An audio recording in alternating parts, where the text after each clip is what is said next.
Kenapa ya orang kaya semakin kaya dan orang yang miskin itu semakin miskin? Pernah nggak sih kalian kepikiran kayak gitu? Mungkin kalian pernah dengar nih cerita tentang ratusan petani kampung Tuban yang mendadak kaya dan memborong kurang lebih 200 mobil dari berbagai macam merek. Tapi ujung-ujungnya kembali miskin karena penghasilan utama mereka sebagai petani itu telah hilang. Dengan orang yang sudah kaya, kekayaannya malah terus meningkat. Contohnya misalnya adalah kekayaan Lo Tukong yang melonjak 7,44% dibandingkan tahun lalu. Apa sih yang membedakan mereka? Pertama adalah kesenjangan ekonomi yang besar.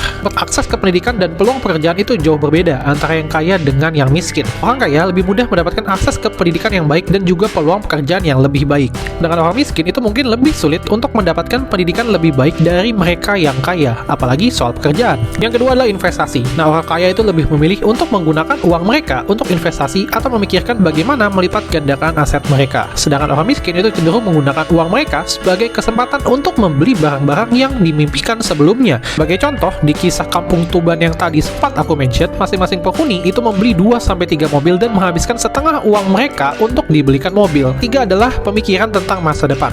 Orang kaya itu cenderung memikirkan masa depan, menabung, atau investasi untuk generasi selanjutnya. Sedangkan orang miskin itu cenderung menikmati apa yang dimiliki atau yang bisa mereka peroleh saat ini. Nah, menurut kalian gimana nih? Mitos atau fakta? Orang yang kaya itu semakin kaya dan orang yang miskin itu semakin miskin. Dan kira-kira pelajaran apa nih yang bisa kalian peroleh dari para orang kaya itu? Yuk share opini kalian di kolom komentar di bawah.